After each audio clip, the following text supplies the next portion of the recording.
People ask why I hated Reggie Miller. Here's your answer. Of all Michael Jordan's rivalries, none burned hotter than his feud with Reggie Miller. And when I say hated, I don't mean playful competition. I mean the kind of rivalry that stuck with Jordan for decades. Reggie wasn't just another trash talker. He had a special gift for getting under Jordan's skin, exposing a side of MJ that almost no one else could reach.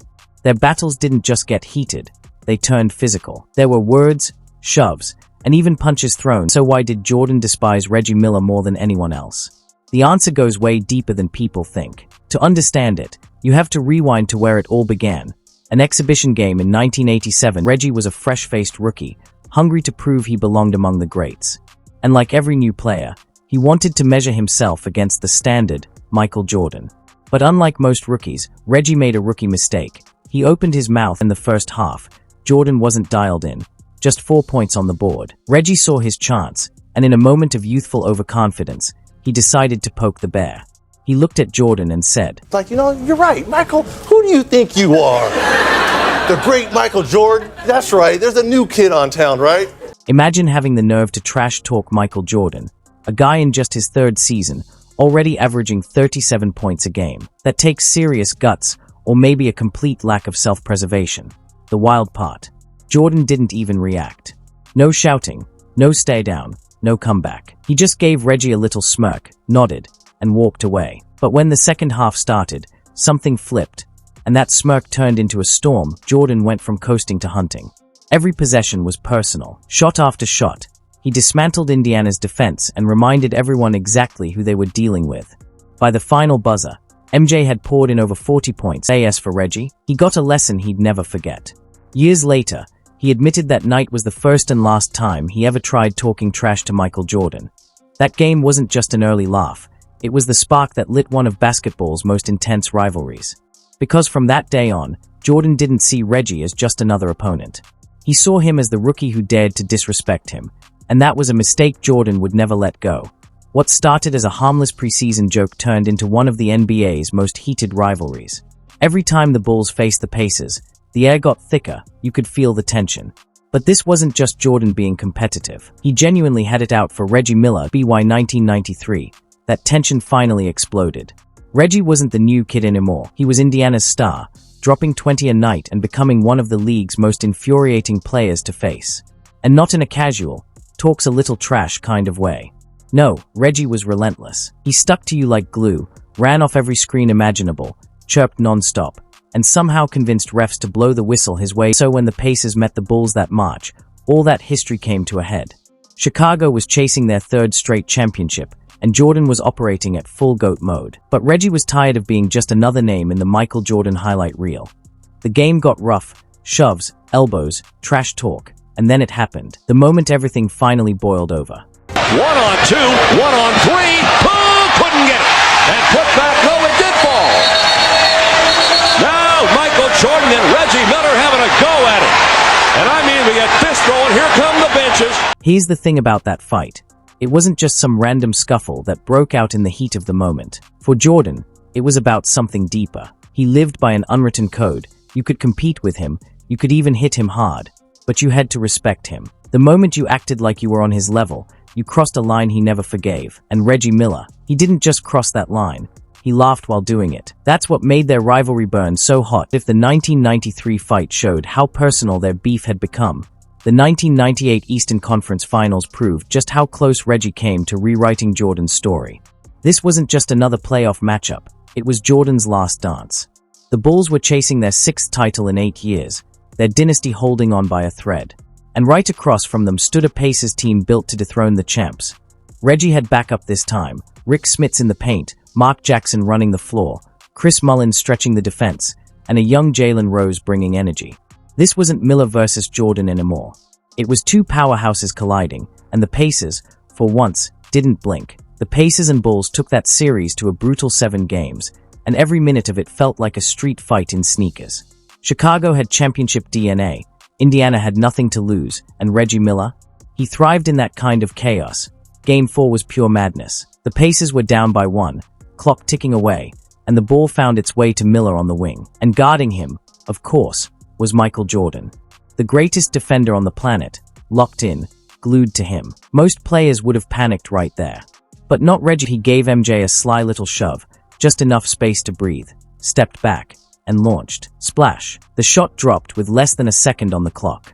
Market Square Arena exploded like a volcano. Reggie sprinted down the floor, pounding his chest, eyes wild, like he'd just slain a god. And honestly, for that one moment, it felt like he did. 2.9 seconds. Harper's on Miller. McKee gets it in the middle for the win.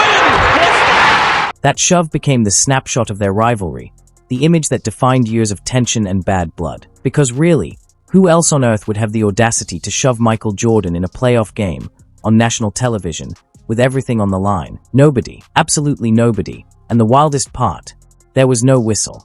No foul. Just silence from the refs and chaos from the crowd. If that happened in today's NBA, social media would have melted down within seconds. The memes, the outrage, the slow-motion replays dissecting every frame. For the Pacers, that moment was proof that they didn't fear the Bulls' aura. They weren't intimidated by the dynasty, by the rings, or even by the man himself. But for Jordan, it was different. It was personal. He already saw Reggie Miller as a mosquito he couldn't quite swat, always buzzing, always talking, always poking at his pride. But after that shove, that wasn't just trash talk anymore. That was disrespect, broadcast live. And even Jordan, years later, admitted that the Pacers were the toughest team he ever faced in the East, outside of the bad boys. And coming from MJ, that's saying a lot. If I had to pick a team that gave us the toughest time in the East, Indiana was probably the toughest outside of Detroit. And that's really the full arc of their feud. It started with rookie trash talk gone wrong in '87, exploded into a full-on brawl in '93, and reached its boiling point with that infamous shove in '98. But even after all that chaos, one question still lingers. Why did Michael Jordan seem to hate Reggie Miller more than anyone else? Because here's the twist. Jordan had rivalries with just about every major name of the '90s. But when you really look at how he treated each of them, there's a clear difference. Take Charles Barkley, for example. On the court, their battles were intense, two superstars colliding at the height of their powers. Barkley even snatched the MVP from Jordan in '93, and that finals series was nothing short of war. But off the court, there was real mutual respect. They golfed together, joked around, even called each other friends. Jordan respected Barkley's toughness, and Barkley admired Jordan's relentless drive. Their clashes were competitive, not personal. When their friendship fell apart years later, it wasn't because of basketball at all, but because Barkley criticized Jordan's ownership of the Hornets. That was business, not blood. Reggie Miller, though, that was different. For MJ, it was never just basketball with him. It was something deeper, something that got under his skin in a way few ever could. On the drive, in from the left, gets chased into the corner, comes right back. Through the foul! Patrick Ewing was another fierce rival. The Bulls and Knicks clashed almost every postseason, and Jordan handed Ewing more playoff heartbreak than anyone.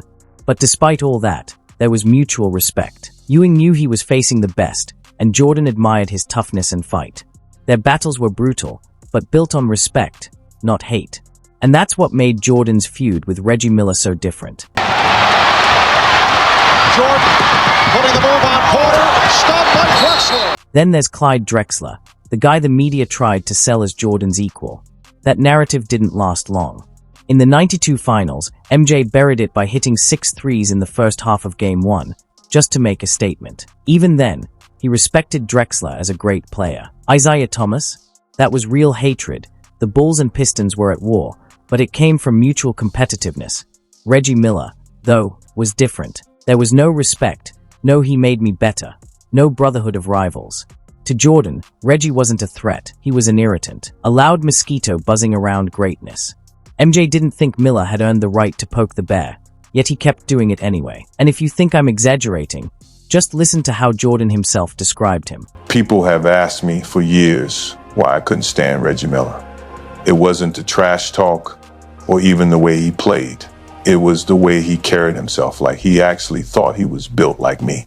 That's when I knew he had no idea who he was messing with. That's the key difference right there. Barkley earned Jordan's respect. Ewing earned his respect. Even Isaiah Thomas, for all the hatred between them, still earned it through battle. But Reggie Miller, he got none. And that's when things got personal. In an ESPN interview, Jordan once said, "I don't really dislike anybody in the league, but playing Reggie Miller drives me nuts." It's like chicken fighting with a woman. His game is all this flopping type thing.